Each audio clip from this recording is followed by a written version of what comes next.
The day the oncologist told me I had 18 months to live, my husband cried harder than I did. His name was Adrian Cole. We had been married 12 years.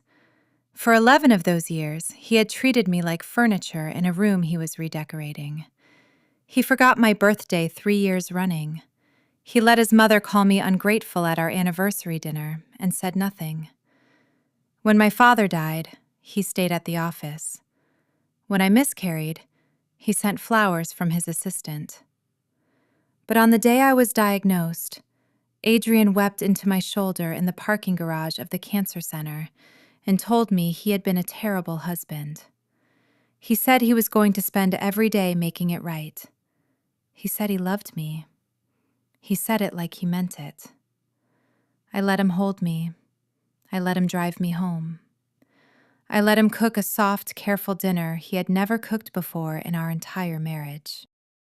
I sat across from him and watched him cut a pear into thin, even slices for me.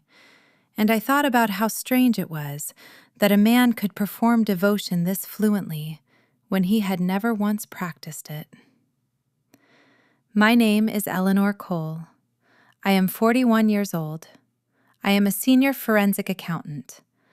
I have spent the last 4 years quietly building a case against my husband for the systematic theft of my work, my reputation, and roughly $17 million in assets he believes I do not know exist.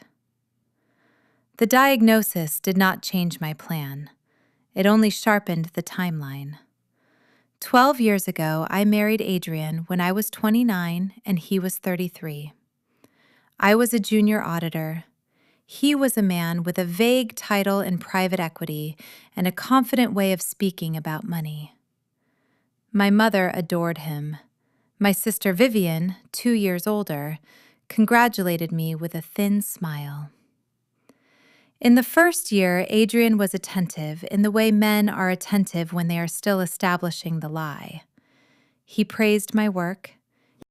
He asked about my cases. When I flagged irregularities in a portfolio he showed me, a quiet pattern of distributions that did not match the reported income, he laughed and said I had the best eye in the business and would I please look at a few more. I looked at a few more. I told him what I found. He took notes.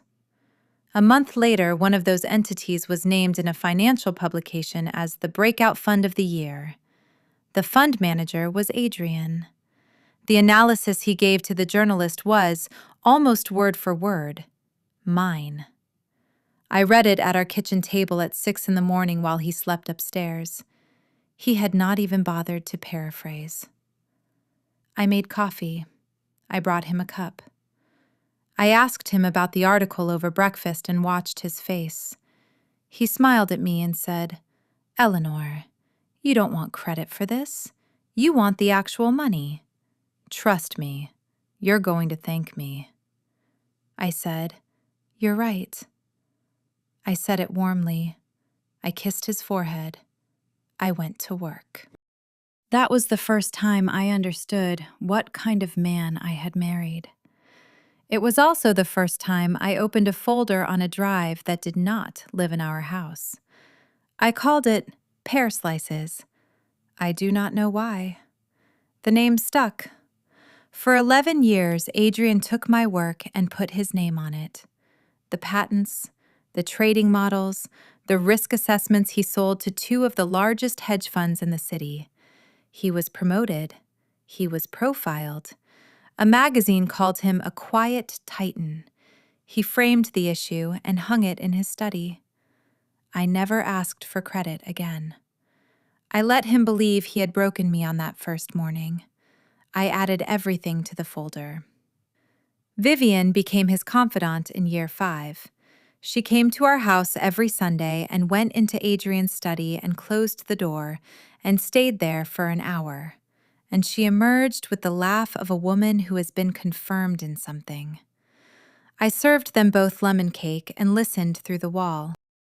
In year 7, I found a brokerage statement in Adrian's desk, addressed to Vivian Cole. Balance $1.1 million, funded by Adrian over 4 years. I photographed it.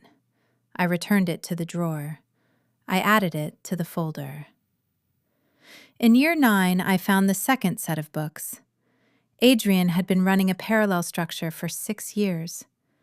Money skimmed from the funds he managed, routed through a holding company in Delaware, whose sole signatory was Vivian, parked in offshore accounts under both their names. Total balance, at the time I found it, $14 million. By the time of my diagnosis, 17. It was the structure I had taught him to spot. He had built it against the very firm that employed him. He had built it using my analysis. He had put my sister on the paperwork because he believed I would never look. I looked. I documented everything. I waited. I waited because the federal statute on the lead violation was 6 years from the last act, and the last act was still being committed every quarter. And the case I was assembling required not just the books, but the routing patterns, the timestamps, the internal emails, the auditor's signatures. I waited because I wanted it complete. I waited because I wanted them in the same room when it landed. Then the diagnosis came, and Adrian wept in the parking garage.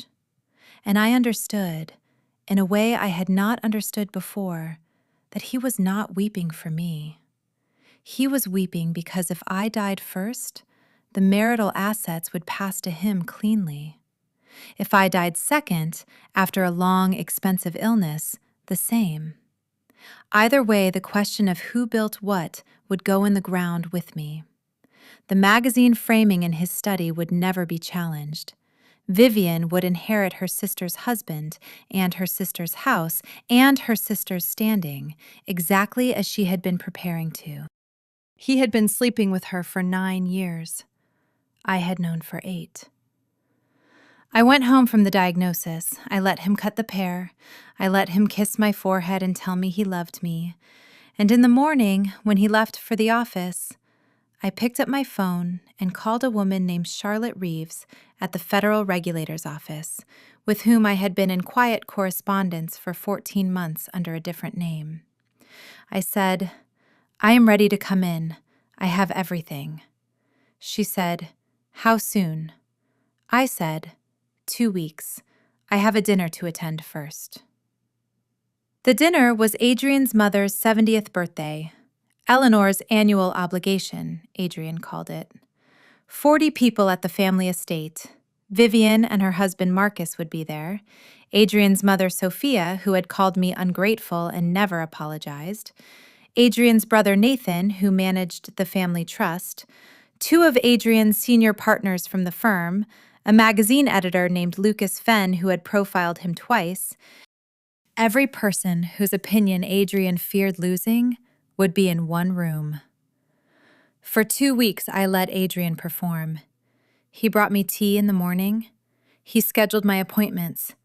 He told his mother on the phone, loud enough for me to hear, that he had been a fool and that he was going to be the husband I deserved for whatever time we had.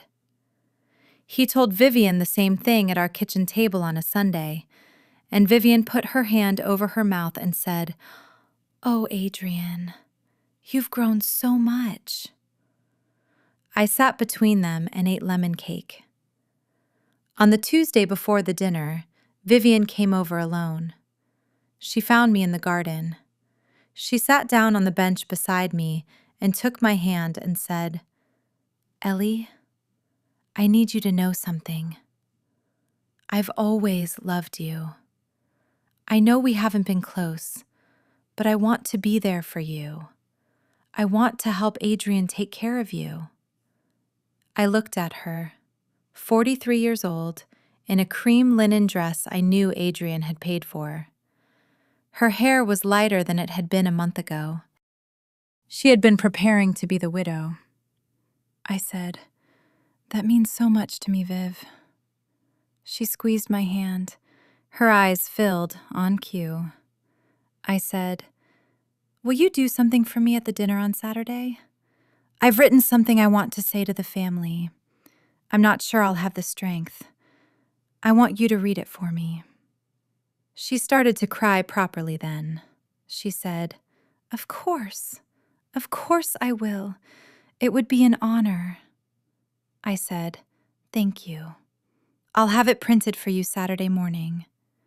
She hugged me. She smelled like my mother's perfume. That night I called Charlotte Reeves and confirmed the timing.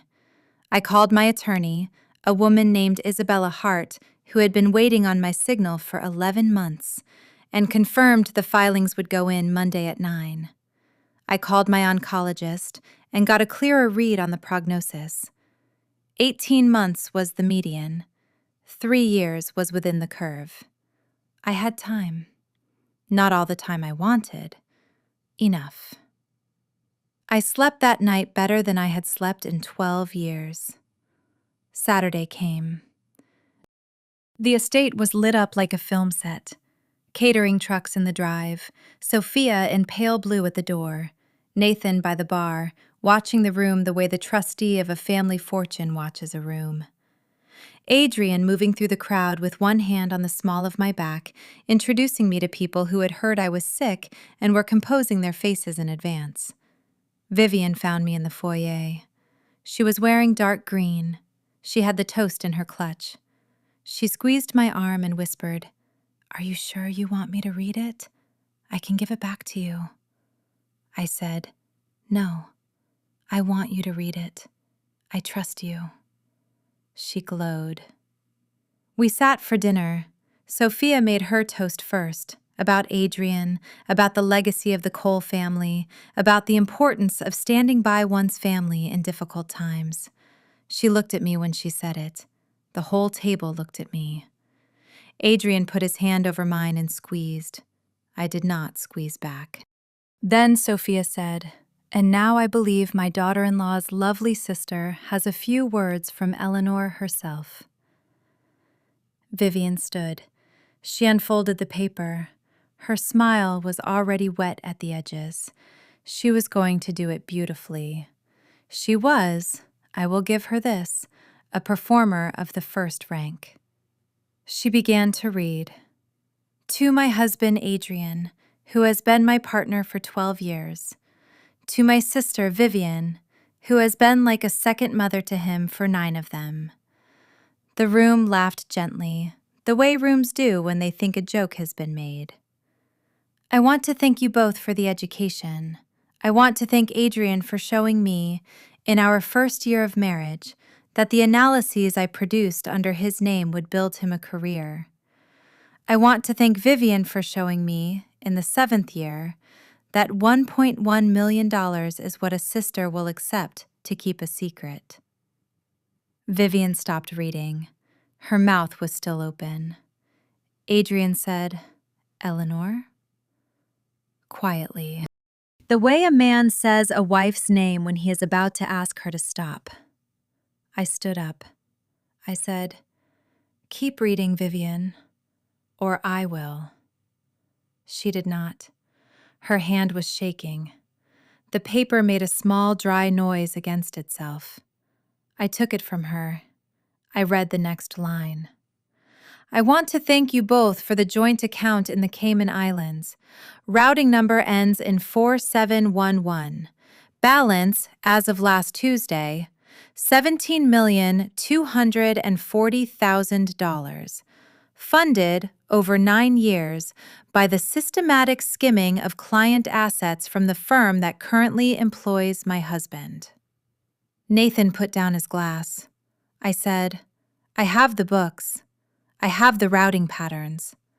I have 11 years of original analysis under my name, time-stamped, registered, in the custody of the law firm of Hart and Mendez, which Adrian's firm has been paying him to produce while he claimed authorship of it.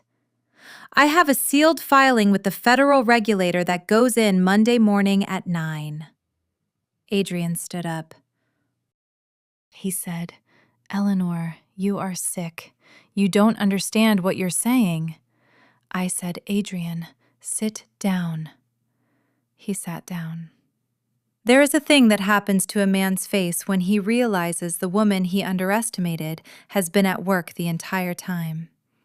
The color goes first, then the certainty, then the shape of the mouth. I had waited 11 years to see it on Adrian's face. It was better than I had imagined. The room was very quiet. I could hear my own heartbeat for what felt like a long time. Sophia said, "Eleanor, this is hardly the place." I looked at her. I said, "Sophia, you called me ungrateful at this same table 8 years ago because I asked Adrian to come home for my father's funeral. You owe me an apology. You will not be receiving one from me in return." She opened her mouth. She closed it. I turned to Nathan. I said, "Nathan, you are the trustee of the family assets. I am informing you, in front of these witnesses, that as of Monday morning, your brother will be the subject of a federal investigation that will name this family. You have 48 hours to decide whether the trust distances itself from him now or is dragged in alongside him. I would advise you to call your attorney tonight." Nathan said, "I will." Lucas Fenn was already typing into his phone. I saw him stop. I saw him look at me. I saw him understand that the profile he had written twice was about to become the worst byline of his career unless he got ahead of it. I said, "Lucas, the original drafts of every analysis you ever attributed to my husband are on a server my attorney controls. They are date-stamped to my account, 2 to 6 weeks before he submitted them to you under his name. Call me Tuesday." He nodded. Once. Adrian found his voice. He said, "Eleanor, please, please, don't do this. You're dying. I love you. Whatever you think you have, we can fix this. I will give you anything." I said, "Adrian." He said, "Anything." I said, "You already gave me everything I needed. You gave me 11 years of believing I would not look. That was the gift. I am very grateful." Vivian was crying now, properly, the strategic tears reorganizing themselves into real ones as the consequences arrived. She said, "Ellie, please. He made me do it. He threatened me. I was scared of him. You have to believe me." I said, "Vivian, there is a brokerage account in your name that I have photographed every quarter for 5 years. The deposits track to a schedule. The schedule tracks to the dates I produced the analyses he sold. You were not threatened. You were paid." She said, "Ellie." I said, "You wore our mother's perfume to my house on Tuesday because you thought I would smell it and feel comforted by you. I want you to know that I noticed, and I did not." I folded the paper. I put it in my bag. I looked at the room. I said, "I am sorry to interrupt the birthday. Sophia, many happy returns. I will see myself out." Marcus, my brother-in-law, who had not spoken once, stood up. He said, "Eleanor, wait." I turned. He said, "I didn't know. I want you to know that. I didn't know any of it." I looked at him. I had known Marcus for 13 years. He had always been the quietest person in any room with Vivian in it.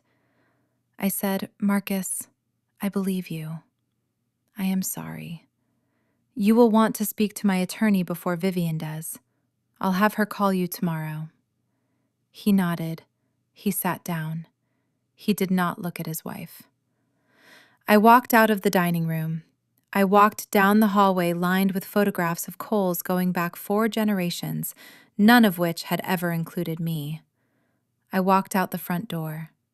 The valet brought my car. I drove home alone. Monday morning at 9, the filing went in. by Monday afternoon, Adrian's firm had suspended him. By Tuesday, the federal regulator had frozen the Cayman accounts. By Wednesday, Lucas Fenn's publication had run a 1,600-word piece, sourced and careful, titled "The Real Author Behind Adrian Cole." By Friday, Nathan had moved the family trust to a new fiduciary structure that explicitly excluded Adrian as a beneficiary. Sophia did not call me. I had not expected her to. Marcus filed for divorce the following Monday. Vivian's brokerage account was seized as evidence within 10 days. Adrian called me 11 times in the first week. I did not answer. On the 12th call, I picked up. He said, "Eleanor, I'm begging you. I will do anything. Tell me what you want." I said, "Adrian, I already have it." He said, "You don't understand. They are going to put me in prison." I said, "Yes, I think they are." He said, "You would do this to a dying woman's husband." I said, "I would do this to a dying woman's thief. The fact that you are also her husband is, frankly, your problem." He hung up. He did not call again. The federal charges came down 9 weeks later. 22 counts. He pled to 17 of them in exchange for cooperation against the partners he had not been smart enough to keep clean. The sentence was 6 years. Vivian got 4. Their cooperation against each other in the proceeding was, I am told by people who watched, extensive and ugly. I did not go to the sentencing. I moved out of the Cole house 3 months after the dinner. I bought a small apartment with high windows overlooking a park, on the opposite side of the city from anyone I had known as a married woman. The apartment had a kitchen that got morning light. I bought a kettle. I bought a single pear from the market on the corner, and I cut it into thin, even slices, and I ate it standing at the counter, looking at the trees, and I cried, briefly. And then I made myself a proper breakfast. The treatment, when I started it, responded better than the original prognosis. The 18 months became 24, then 36. Then a quiet conversation with my oncologist in which she used the word remission with the care of a woman who had learned not to promise. I am, as I write this, 3 years and 4 months past the parking garage. I am not cured. I am here. My firm offered me a partnership in the 2nd year. I took it. The clients who had once sat across from my husband and addressed their questions to him now sit across from me and address their questions to me. 2 of them have apologized in private for the years they did not. I accepted the apologies. I have not forgotten which ones were offered and which were not. There is a man named Daniel who works on the floor below mine. He is a litigator. He brought me coffee on my first day back from a hospital stay and remembered, without asking again, that I take it black with 1 sugar. He asked before he sat down at my table in the cafeteria. He asked before he held my hand the first time. He has not once in 18 months told me what I should do about my own life. He is, in every measurable way, the opposite of the man I married. He came with me to the appointment last week where my oncologist said the word remission for the 2nd time. He held my hand in the car afterward and did not say anything for a long time, which was exactly the correct thing to say. I saw Adrian once, through a window.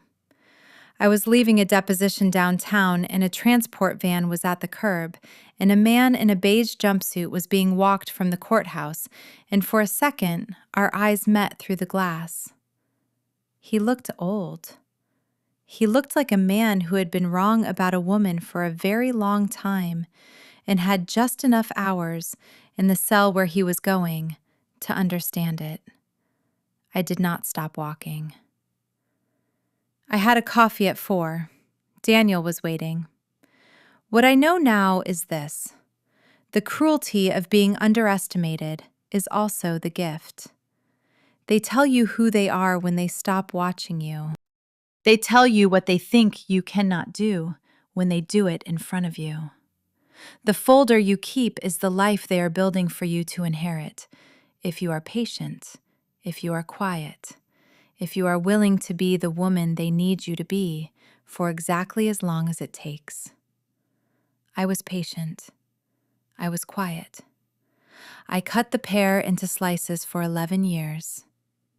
Then I stopped.